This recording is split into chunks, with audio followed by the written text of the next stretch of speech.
Chegou. Então, Estratégia é uma plataforma que a gente criou aqui no Porto Digital há aproximadamente 3 anos que a gente vem trabalhando nela, e o foco dela sempre foi trabalhar com colaborações criativas, e claro, colaboração criativa é algo tão amplo que cabe muito bem para a educação, né?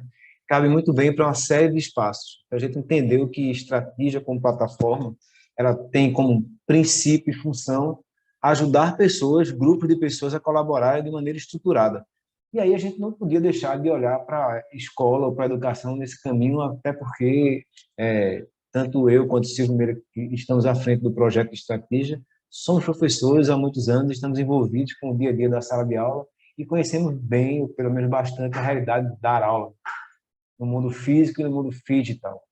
Então, o que a gente começou a perceber foi, já faz algum tempo que a gente vem se dando conta no espaço da educação que as pessoas estão cada vez mais, o mercado e as pessoas, e os alunos e os professores, se dando conta ou percebendo que a gente está migrando aí, de pelo menos 3 grandes mudanças no processo, né? De graus e diplomas para habilidades e competências. A gente percebe que o mercado vem assumindo e aceitando cada vez mais pessoas pelas suas habilidades e competências e não necessariamente pelos seus graus e diplomas adquiridos. A gente percebe também que as instituições de ensino cada vez mais começam a se descobrir uma mudança, né, de uma instituição de ensinar para um ambiente, uma plataforma de aprender. Eu não estou falando de plataforma digital, eu estou falando da escola, da universidade, do ambiente todo, como uma grande plataforma de aprender continuadamente, né? Assim como a gente percebe que não faz mais sentido, em pleno século XXI, a gente ainda trabalhar com alto custo de execução nos processos de educação. A gente precisa criar, descobrir mecanismos que tenham uma sustentabilidade escalável. Veja, a gente está aqui falando de uma transição de uma era, né? Da era industrial para a era da informação e do conhecimento, e nessa era nova o desafio é justamente garantir escalabilidade sustentável ou sustentabilidade escalável nesse ambiente de conhecimento. A gente parte dessas 3 premissas quando começa a discutir as possibilidades de Estratégia como plataforma ou ferramenta para o ambiente escolar, para o ambiente da sala de aula. A gente começa nosso trabalho há alguns anos atrás, descobrindo, discutindo como as pessoas ensinam e aprendem nas salas de aula, né, tradicionais.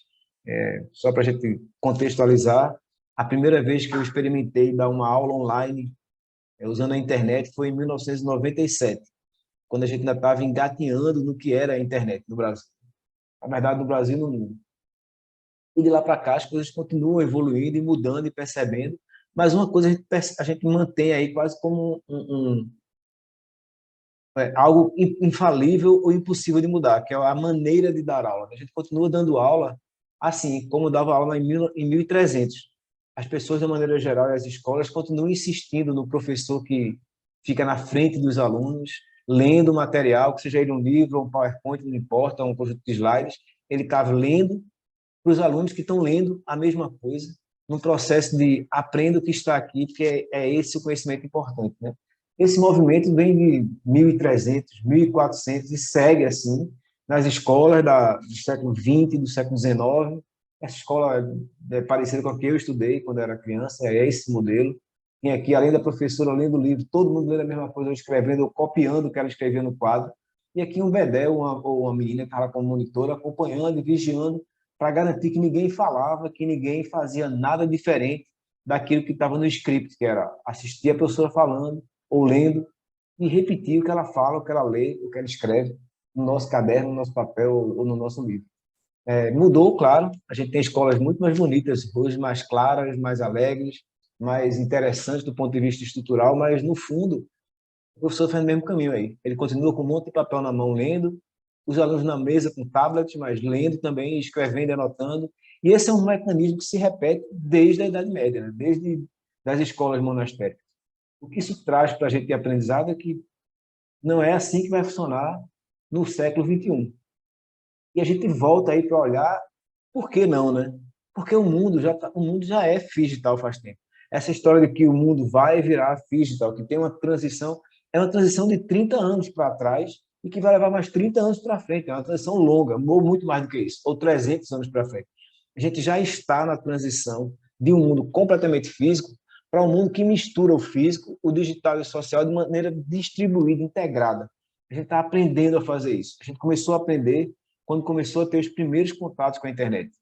A gente mudou o mundo inteiro nesse processo. De 30 anos para cá, de 1996, 95, quando a internet comercial é lançada, para hoje, a gente mudou completamente a maneira de entender, de se relacionar com as pessoas, com conhecimento, com informação.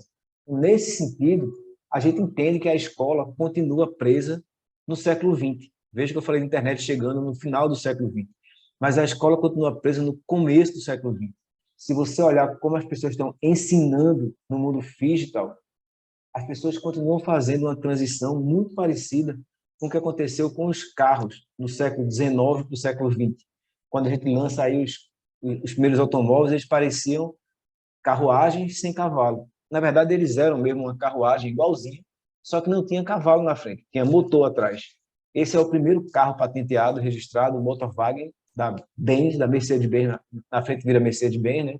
E assim, tem uma história interessante que esse carro foi dirigido, a primeira pessoa que realmente dirigiu esse carro para sair de uma cidade para outra foi uma mulher com seus 2 filhos.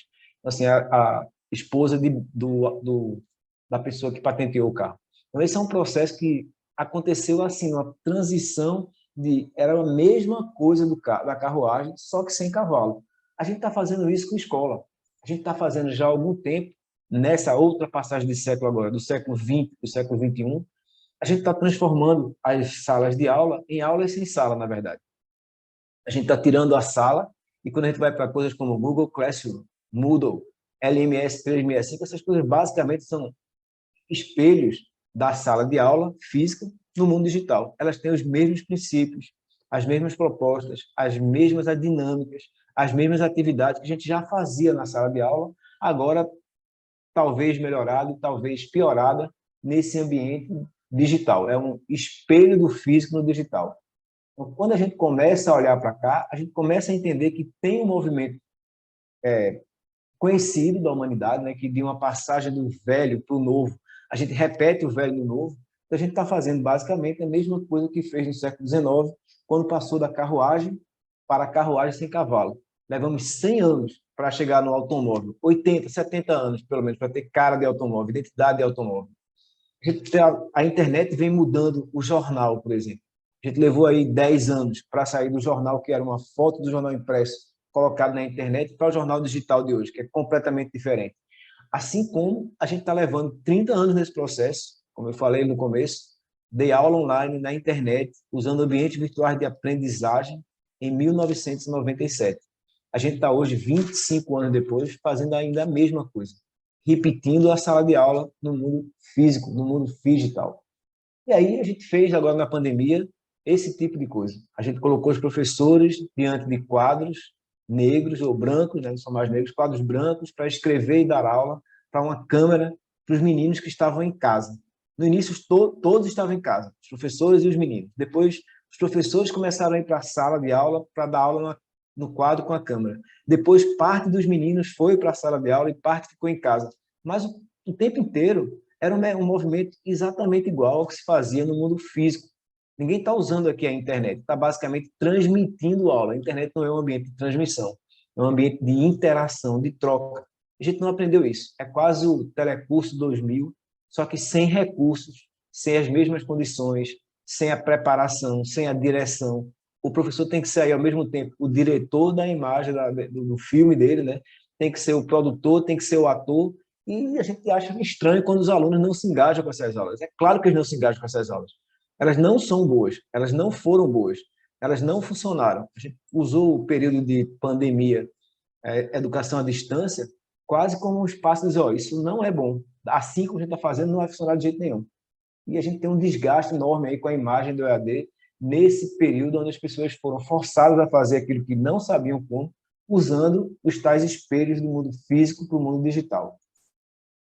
Quando a gente começa a olhar do outro lado, não como as pessoas estão ensinando, mas como as pessoas estão aprendendo no mundo digital, aí a gente pode olhar para o século XXI. A gente não precisa mais olhar para o século XX, a gente pode mudar, dar o passo que a gente deveria ter dado há 22 anos, entrar no século XXI e descobrir que estamos num mundo novo.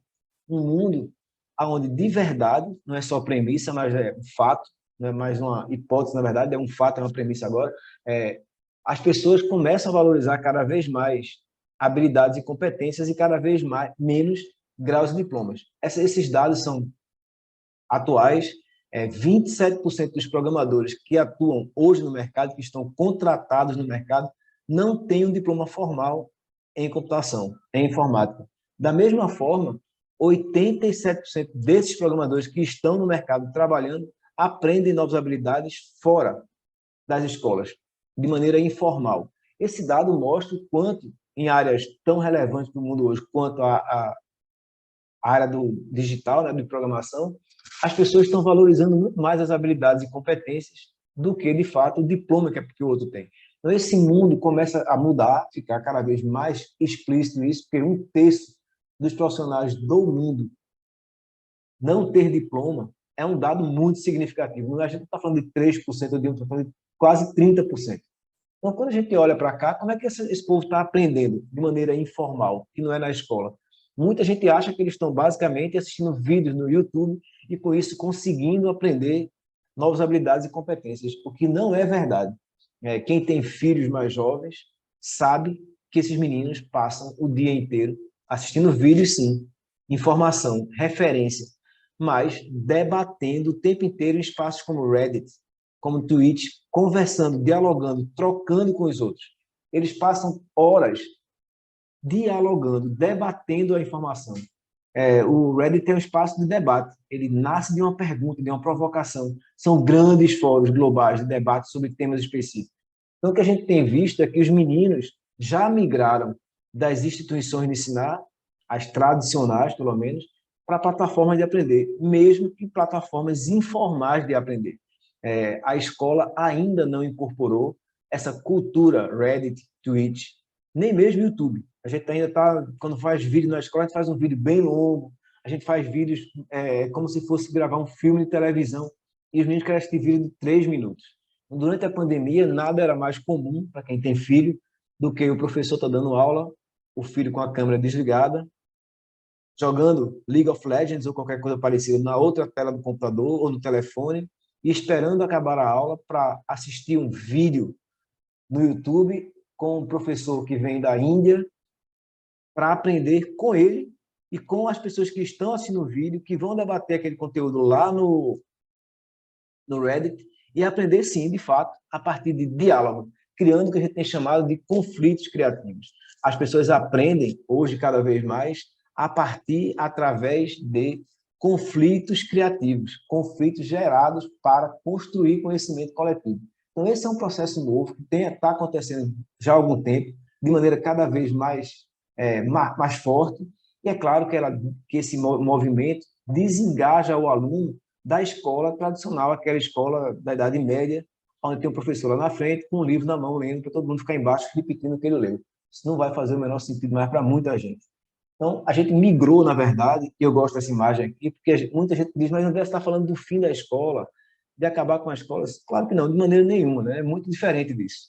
A gente está conversando aqui não sobre o fim da escola, mas sobre o retorno da escola. Vamos entender que a Idade Média, a escola monastérica, é uma escola que é quase uma anti-escola.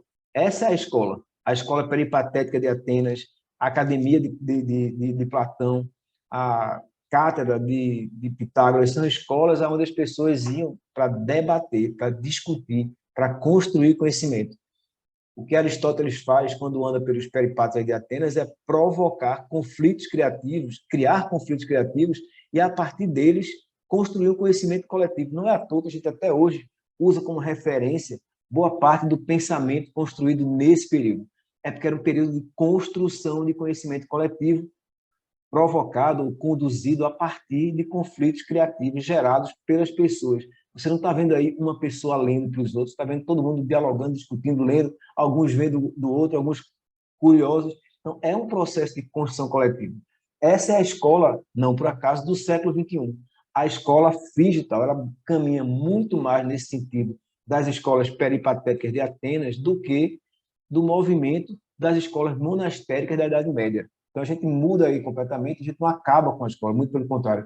A gente está propondo um recomeço, um retorno à origem da escola, né? Uma outra escola. uma escola baseada na criação de conflitos criativos como base e processo para uma construção de conhecimento coletivo.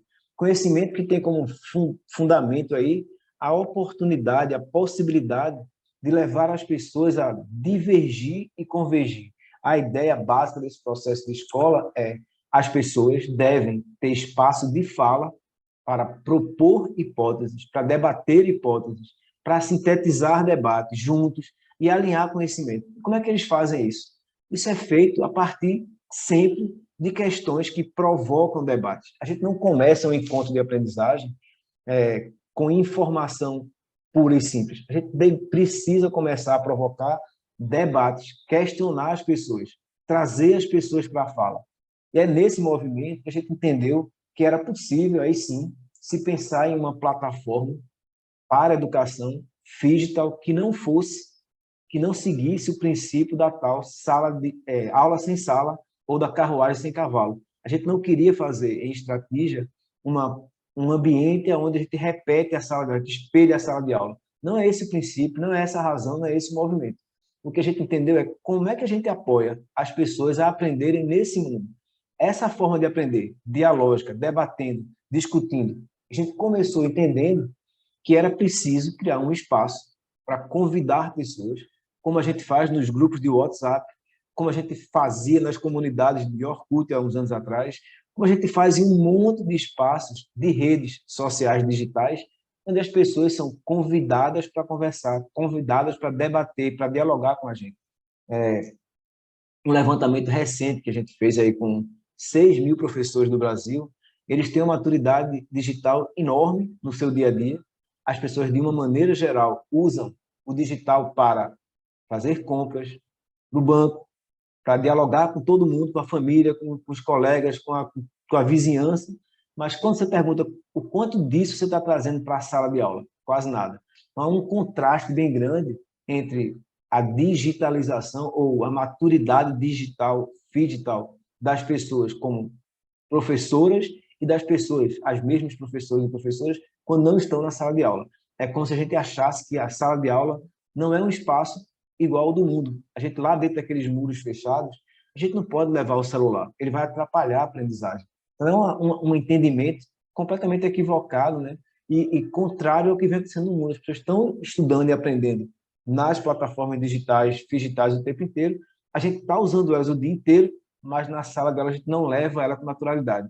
Isso afasta, é claro, os meninos que nasceram nativos digitais. Então, a gente trouxe para cá a estratégia, uma plataforma que cria uma espécie de mapa, onde nesse mapa você convida pessoas para uma jornada de debates divergentes e convergentes. A gente convida os alunos para, junto com a gente, divergir e convergir, a partir de questões estruturantes.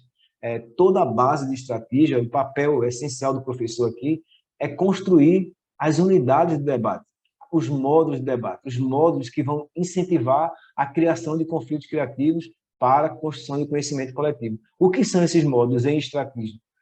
Basicamente, informação, referências que já estão no mundo, vídeos do YouTube, textos, imagens, artigos. O que faz sentido? A mídia que esses meninos estão lendo. É colocar a referência e, ao lado dela, colocar as questões estruturantes que vão levar as pessoas a debater a partir dessa referência. Não é colocar uma prova sobre o vídeo, não é dar uma aula e depois colocar uma pergunta. Respondo quem foi fulano e tal. Não é nada disso, são questões que provocam as pessoas a debater.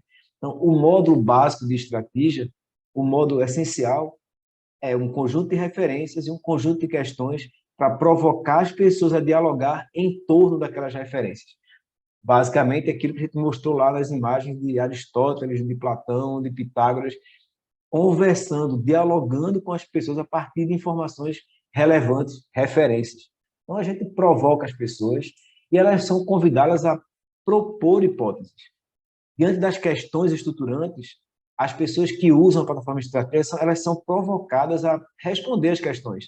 E responder propondo, cada um no seu espaço, como fazem nas redes sociais, como fazem no Instagram, como fazem no YouTube, como faziam no Facebook, fazem cada vez menos, como fazem no Reddit, como fazem no Twitch.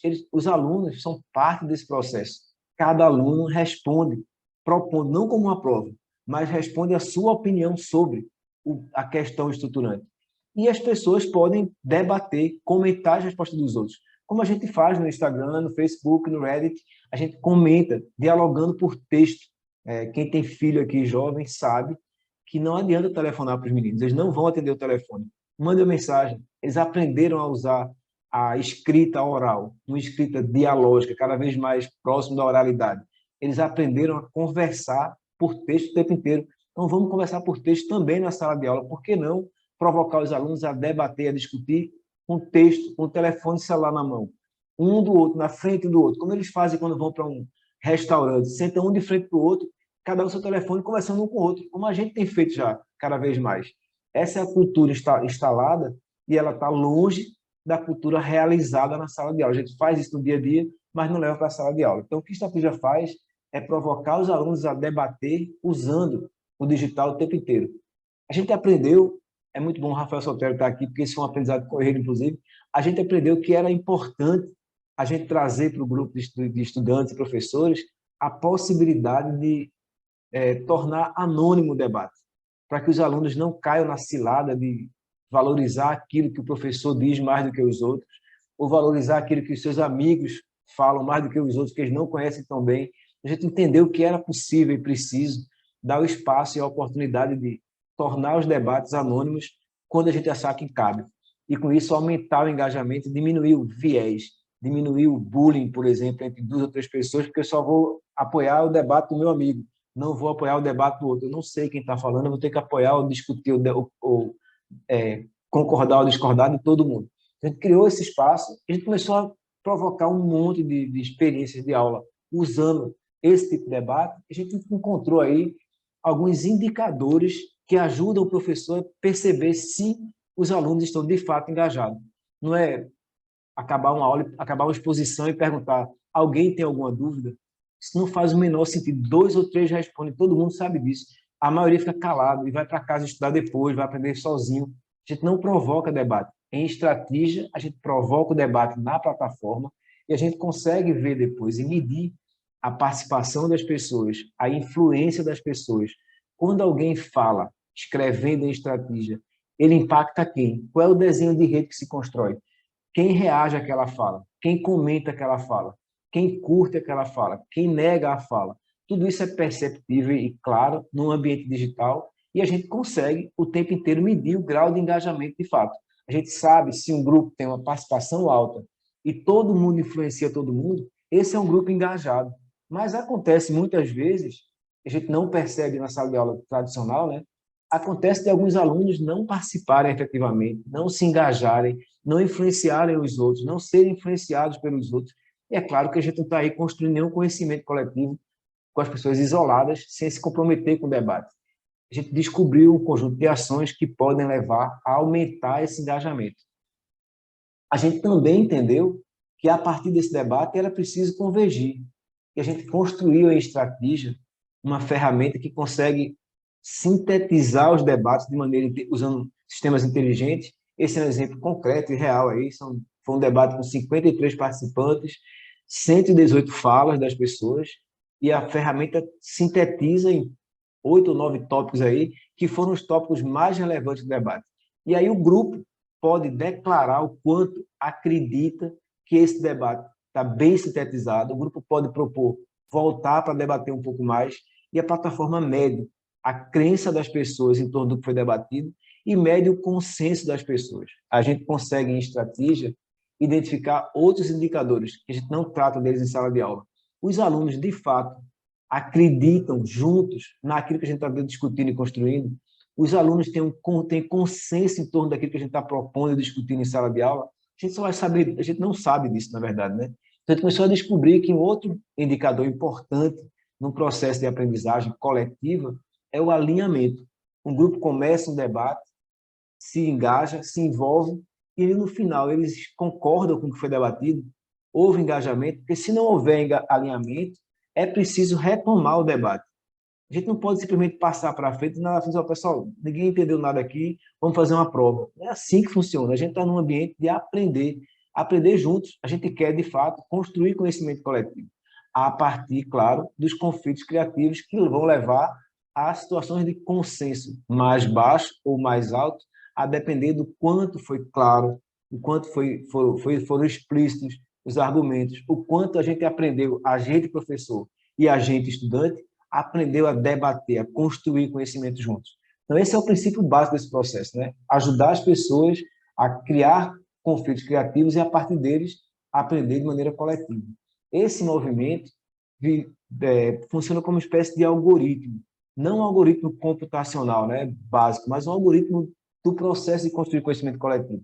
A gente começa por divergir, a gente propõe questões e informação para que as pessoas possam começar a divergir a partir dela e possam trazer mais informação e mais contribuições e mais referências e novas questões que vão emergir do debate.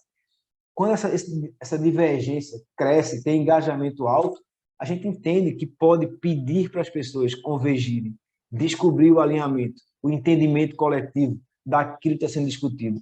Se, por acaso, não há convergência, é preciso voltar e debater mais. Não é tempo de avançar, é tempo de voltar e discutir. A gente quer aprender, a gente não quer simplesmente passar por um currículo para, no final, dar nota ruim para quem não aprendeu. A gente quer que as pessoas aprendam.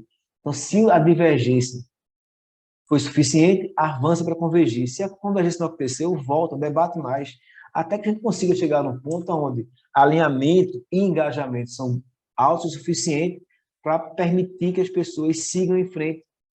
A ação, que pode ser ir para o próximo ponto do debate, a ação que pode ser use o conhecimento para alguma coisa pragmática que faz sentido na sua vida. Então, esse é um processo continuado de estar aprendendo a partir de debates estruturados na plataforma Estratégia. A gente tem feito isso de maneira estruturada e sistemática um bocado de tempo, e a gente consegue medir coisas que a gente não media antes na sala de aula, né? A gente não media o desempenho do grupo, a gente mede o desempenho das pessoas. A gente consegue hoje olhar para a estratégia e dizer, ó, as pessoas estão de fato aprendendo juntas. Como é que eu sei disso? Eu sei olhando para um gráfico como esse, que me mostra que cada bolinha vermelha aqui é uma pessoa, e as bolinhas azuis e verdes são as contribuições das pessoas nos debates em torno dessa questão aqui da bolinha roxa. A gente consegue medir o grupo, a gente consegue medir cada indivíduo, saber que o indivíduo D contribui muito mais do que o indivíduo A. O indivíduo C fala pouco, mas ele traz um monte de debate. Ele debate o tempo inteiro. Ele não necessariamente propõe, tanto quanto o indivíduo D, mas ele debate um monte. Ele consegue ver um bocado de informação interessante para conseguir medir aí não só aquela prova que diz se o aluno decorou ou aprendeu ou não o tal conhecimento consolidado, quase dogmático, que a gente usava na escola medieval, né? A gente está falando aqui de construção de um conhecimento coletivo. A gente tem indicadores que medem e apontam para quem está acompanhando o quanto de conhecimento coletivo foi gerado nesses grupos. A gente consegue, com isso, olhar para as redes de pessoas para entender qual é o papel de cada um. Qual é o papel do professor? Provocar o debate, interagir no debate, se colocar junto com o grupo. Qual é o papel do monitor? Qual é o papel do estudante? São papéis diversos aqui nesse processo, formando redes de verdade, onde a gente consegue hoje, na plataforma Estratégia, monitorar essas redes com várias ferramentas que foram desenhadas, desenvolvidas por cima de Estratégia ainda, e permite a gente criar uma estrutura como essa aqui, ó, onde o professor ele é autor dos módulos de disparar, provocar, criar conflitos criativos. Outros professores, outros monitores contribuem e constroem esses módulos, aplicam em jornadas diferentes e todos juntos conseguem acompanhar os alunos com sistemas inteligentes, com mecanismos de acompanhamento diário, com vários gráficos, indicadores, conseguem monitorar um grupo enorme de estudantes com qualidade no debate. A gente testou debates aí com 250 alunos e a resposta foi muito mais intenso o debate do que na sala de aula com 30 pessoas. Porque aqui todo mundo conseguiu interagir e estava tudo monitorado e distribuído.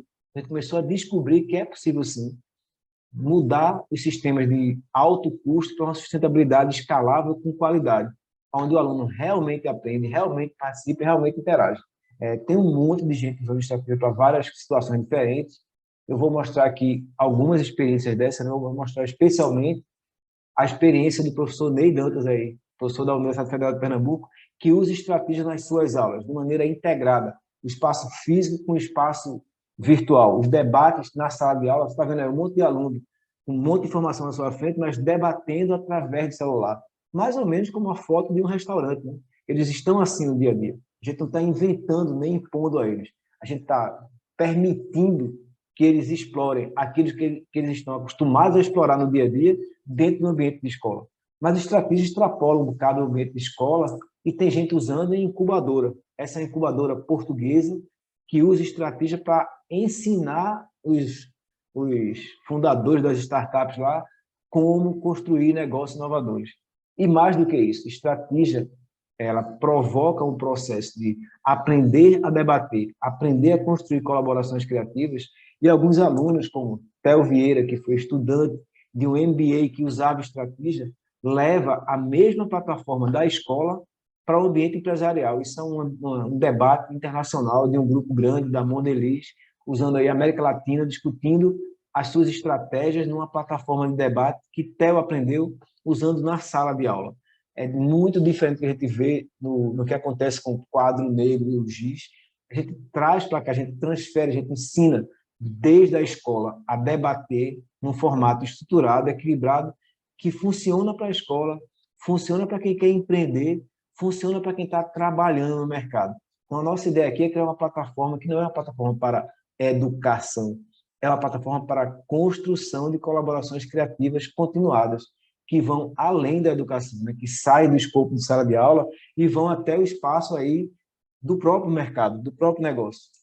A gente começou a fazer vários experimentos, eu vou mostrar aqui a experiência prática da plataforma na sala de aula física e digital, aonde os alunos tinham uma demanda de construir um debate, de aprender para projetar produtos inovadores, e eles fizeram isso usando estratégia para propor cenários de imersão. Tem uma pergunta, qual o cenário para começar uma inovação? E todo mundo debate, propõe, discute, usando estratégia no modo anônimo aqui.